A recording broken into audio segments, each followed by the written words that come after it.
Hello, my dear friends. I have a question to ask you. Chanukah is Yontif of Nisan with miracles. We're celebrating the miracle of the oil that burned 8 days and the miracle of the military victory of the Hashmonaim over the Yavanim, the Greeks. My question is, do we still have miracles in our times? The miracles, the ancient history, thing of the past, or are there still miracles? We know in Tanakh there's many miracles recorded. There's miracles that happened to Avram, and miracles happened to Yitzchak and Yaakov, and miracles that happened in Mitzrayim, and the 10 Makos, and the Kriyas Yamsuf, the splitting of the sea, and there are miracles later in Tanakh, and the miracle of Purim. Is God finished doing miracles? Is it over? There's the miracle period. There's the era of miracles that ended maybe 2,000 years ago. Is that the case? Or are there still miracles in our own contemporary times? Most people would say it's ancient history. We don't experience miracles the way they had them in the past. But I think that's a tremendous mistake, because first of all, in the davening every day we say, we thank Hashem for the miracles that He performs for us every single day. And Chanukah, we say, the bracha that God performed miracles for our forefathers in those days, in these times. So there's two explanations what it means Bazman Hazeh in these times. Some say it means that this time of the year, but others say it means there's a month of Kislev. Others say Bazman Hazeh means that in our times there's also miracles. He made miracles then, and there's Bazman Hazeh. They changed the text. There's a vav before Bazman. Bazman Hazeh. And in our times, the Ribbon Shalom continues to perform miracles. And it makes sense that the miracles are still happening, because otherwise, why are we celebrating Chanukah? What does it matter to me that historically, 2,000 years ago, God performed miracles? But if it's finished, it's over, we don't have miracles, why should we celebrate miracles? So the answer is that the miracles are still happening. Torah has to be relevant. Chanukah has to speak to us. It has to say something to us. It has to remind us that there are miracles happening in our own lives all the time. And if the era of miracles is finished, so then it's ancient history. So there are miracles. So what you'll say to me, what miracles? Where are the miracles? So the answer is that even when a great miracle occurs, a miracle is in the eyes of the beholder. A person could take any miracle and say, it's nothing. It doesn't matter. There was a fellow when I was a child. There was a guy by the name of Emanuel Volkovsky. He wrote a book about the 10 plagues, and he had a world's in collision was the name of his book. And he has a natural explanation how he says, they happened. The 10 Nisim happened. But there's natural causes. There was a meteorite that hit the earth. There was cataclysmic changes and astronomical and natural disasters. And that caused the miracles. And there are all sorts of theories about the 10. I just saw some say that the dam there was algae in the Nile, and it looked like it was dam. It looked like it was. You could explain miracles galore. You could find all sorts of explanations for miracles. But a person has to recognize that it's a miracle. We have to be able to see it as a miracle. When Moshe saw the burning bush, so he said, Asurava v'era es amar hagol. I'm going to change path and go and see this great miracle. How come the bush is not burning? And God said, and the Chumash says that God saw that Moshe is kisar, that he turned to look, and therefore he spoke to him. Only a great person would say, he didn't mean to say scientifically why he didn't burn. Moshe was saying, what does it mean? How is it? It's something unnatural. God is speaking to me. What is it? What is the message? What is he trying to say? But it's up to the person to recognize that it's a miracle. There's a famous expression. The Chazal say, "Rasa shivcha yama shelo ro'eh Yecheskel ben Buzi." Every maidservant saw by Kriyas Yamsuf, the splitting of the sea. The revelation was greater than the revelation that Yecheskel. So Yecheskel was one of the greatest Nevi'im, and he revealed the Ma'aseh Merkava, the divine chariot with the prophecy.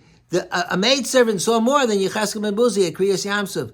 So the Bali Musar say, the giants of the Musar movement say that but it was a shivcha, Giblibin a shivcha. She was a maid servant before and she was a maid servant after. It wasn't transformative. It didn't change her. She saw it, so it was very interesting. So maybe she was eating popcorn while she was watching the splitting of the sea. But it didn't transform her. She was still a shivcha. A person could see miracles and it does not change him in any way. So, again, you're going to say, what miracles are you talking about, Rabbi Luban? Where are the miracles that we're experiencing? So there's miracles galore. There's the Jewish survival is one of the greatest miracles, and one of the most incredible miracles. The Chassid Yavitz, who lived 500 years ago, he was part of the Geras Sfard, he was expelled from Spain.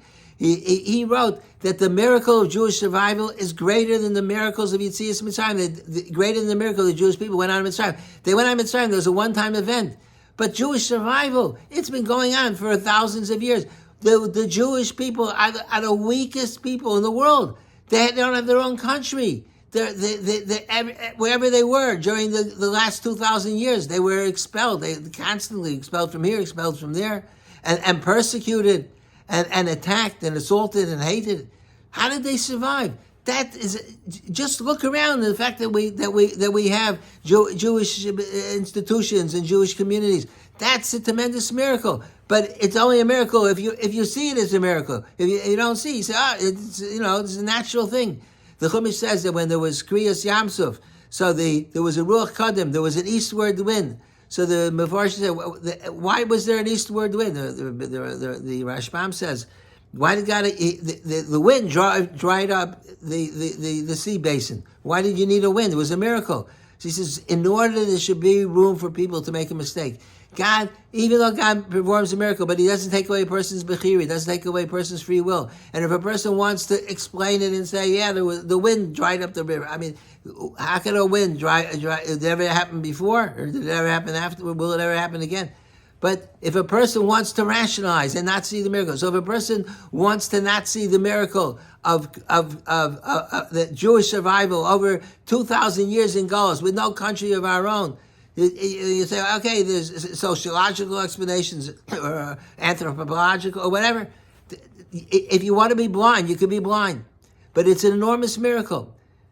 But what I want to point out, I want to make a striking comment or a startling comment. Maybe you'll disagree. Maybe you say it's too extreme. But to me, it seems that the miracle of the survival of the state of Israel the past year is greater, and the victory, not just the survival, but the victory of Israel over Iran and its proxies, Hamas, Hezbollah, Yemen, Syria, in the past year exceeds the miracle of the victory of the Hashmonaim over the Greeks.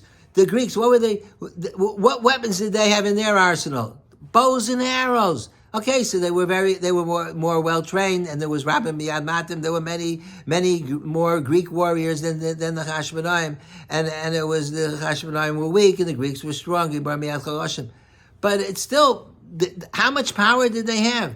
Today, with missiles, you could destroy an entire country. You could blow the whole place up. How many missiles flew into Israel in the past year?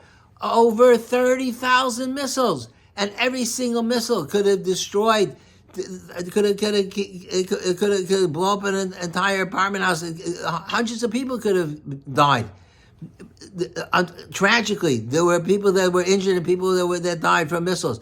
But it was minuscule compared to what it could have been. Every single person that died is not minuscule. It's a world of terror, of horror. But the fact is that it's just incredible that how Israel sustained the assault. We saw on October 7th how vulnerable Israel was. But after that, the assault of Iran and its proxies. And you look at a map, Israel's like a little tiny speck compared to the Arab countries that are surrounding it. And the amount of weaponry, and in Syria there are chemical weapons, and Israel managed to take out. They took out almost all the missiles. In Lebanon, Hezbollah had 150,000 missiles. It's just mind-boggling, and most of them were destroyed. and the leadership of Hezbollah was decapitated in a short period of just a few weeks. The Nasrallah and all the top people, and there was the pagers, exploding pagers, which was like a fantasy from a science fiction book, and it's just amazing and incredible. So you'll say, well, it was Israel is very skilled. The scientists are brilliant, and the intelligence of the army is fantastic. All that's true. They are brilliant. But first of all, who gave them the brilliance? The Ribono Shel Olam gives it to them. It's a gift from Hashem that a person is brilliant. But even with all the brilliance, the timing had to be so perfect to be able to pull that off. The exploding pages that the whole thing could have blown up in smoke. And it had to be timed perfectly, and it was the strategical strikes that Israel made. All these things together, it's one miracle after another. And Israel has managed in a short period of time to transform the Middle East and destroy much of the weaponry of the countries that are threatening it. And Syria has toppled Assad had to escape for his life, run to Russia. It's just the Mahapecha, the transformation that's taken place, is just incredible and unbelievable. So if a person could explain everything by natural order, say, yeah, the same way like this guy Volkovsky explained that the 10 Makkos, with meteorites, and so you could say, yeah, the Israeli army is very powerful, but that misses the reality of what really is happening. The Haftorah from that we're going to read tomorrow on Chanukah is the Kodesh Baruch Hu says to Zechariah Hanavi, Lo v'chayo v'lo v'koyach. It's not with armies, and it's not with strength. Ki Baruchi Amar Hashem Svakos. It's with my spirit. The reason why the Israeli army is so powerful is because the spirit of HaKadosh Baruch Hu is fighting for them. Hashem yilachem lachem atem tacharishim. That's what HaKadosh Baruch Hu told Moshe by Kriyas Yamsuf. God is going to fight for you. The Ribono Shel Olam has been fighting against the axis of evil, and that's why they were destroyed. And if a person thinks otherwise, it's foolish. It's immature thinking to think that Israel just they happened to get everything together. The fact that Israel has survived since Israel declared its independence. You could say the same thing, that Israel good terrific luck. They managed to survive in 48. First, they managed to have the United Nations vote in favor of the state of Israel, and even Russia voted in favor. Good luck.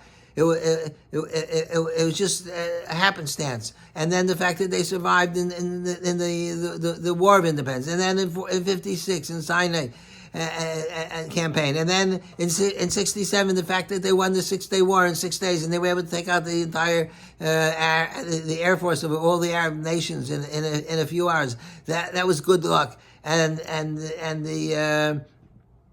the war, the Yom Kippur War, and one war after another. And people say that if Israel Hashem would lose one war, that would be the end of Israel.